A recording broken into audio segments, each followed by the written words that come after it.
Hey guys, what's up? My name is Austin Swaim, and welcome to today's FanDuel Hurry Up, and we are going to be talking some college basketball daily fantasy action because the Sweet 16 starts on Thursday, and we've got all Power 5 schools, we've got all big dogs on tap for this 4-game slate, and I'm going to give you 3 studs that should be the cornerstone of your daily fantasy lineups, and the first one has to be maybe the stud of the tournament so far. That's been Drew Timme of Gonzaga. It has been surprisingly Timme, not top NBA prospect Chet Holmgren, that has led the Zags in this tournament. He has 37 total shots for Gonzaga. That is 20 more than any other player on the Bulldogs. He also added 13.5 rebounds per game, been doing work inside.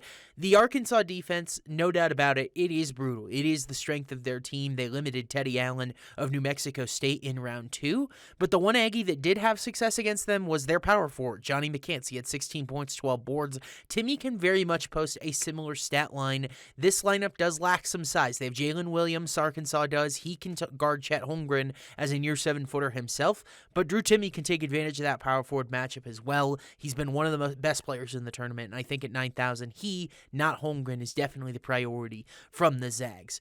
Moving on, Hunter Dickinson is my next stud here from the upstart surprise, maybe not so surprising, Michigan Wolverines. I talked about him last week against Colorado State, and he actually carried the Wolverines into the Sweet 16 seed here as the 11 seed.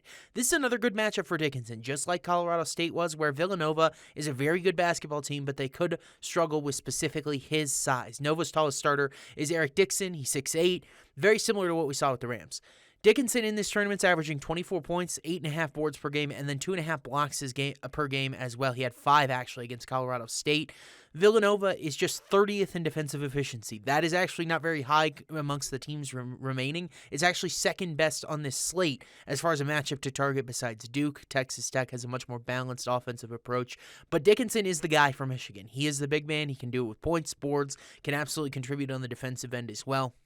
I love Hunter Dickinson as a forward, and he's not even really at a super prohibitive salary at $8,600. And then the backcourt's definitely a little trickier. The top guard on this slate is going to come down to Kyler Edwards or Benedict Mathurin of Arizona as these two teams face off.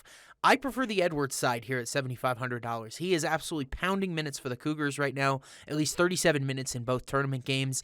Arizona this season was 19th in defensive efficiency. Houston was 10th. So you have two very good defenses. That's mostly status quo here for the teams that are left in the tournament.